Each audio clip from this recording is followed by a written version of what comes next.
Հայաստանում արգելված են, ինձ ընդհատել են, հիմա կավարտեմ։ Ես եմ որոշում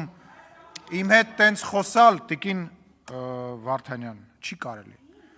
Այսինքն շուռ գալ ձեռքով ինձ ասել, ինձ ընդհատել են, ես հեսա կավարտեմ, ավարտվեց ձեր ելույթը, նստեք ձեր տեղը։ Այսինքն դա նշանակում է, որ բանախոսը պետքա շուռ գա ազգային ժողովի նախագահին ձեռով անի, ասի ես կորոշեմ,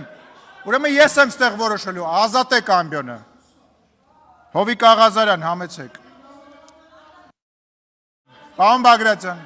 Պարոն Բագրատյան, լռություն, պարոն Խաչատրյան, լռություն, խնդրեմ պարոն Աղազարյան, համեցեք, պարոն Բագրատյան, պարոն Աղազարյան, մի րոպե,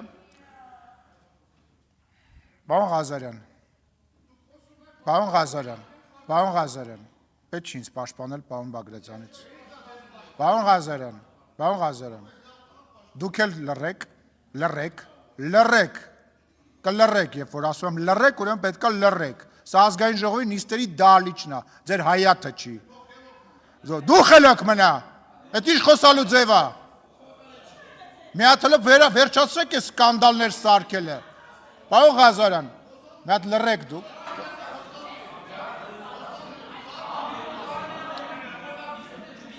ես ուզում եմ հասկանամ, դուք այսքան ժամանակ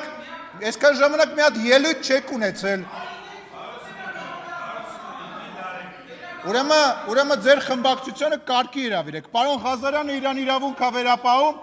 դահլիճ չմտած ընդեղ աստիճանավանդակից հրահանգներ է տալիս, մյուս պատգամավորը ինձ ասում է ես կորոշեմ, երբ եմ խոսալու, կարգի հրավիրեք ձեր խմբակցությունը, թե չէ ես կարգի կհրավիրեմ։ Ուրեմն կարգի հրավիրեք ձեր, ասում եմ, չհամարձակվեք, մտնել ազգային ժողովի նիստերի դահլիճ, ընդեղ աստիճանավանդակից կարգ ու կանոն թելադրեք։ Ուրեմն ես կրկնում եմ, դա ձեզ չի վերաբերվում, ես նիստերը վարում եմ նենց, ոնց որ գտնում եմ ճիշտ, այսինքն ինչ նշանակում, դուք պետք է որոշեք, թող խառնվեն, թե չխառնվեն։ Լռեք, պարոն Մինասյան, նստեք պարոն Աղազարյանն, բանակցությունների մեջ չենք մտնում, նստեք, սենց ֆորմատ չկա, նստեք ձեր տեղը, շարունակեք պարոն Աղազարյան,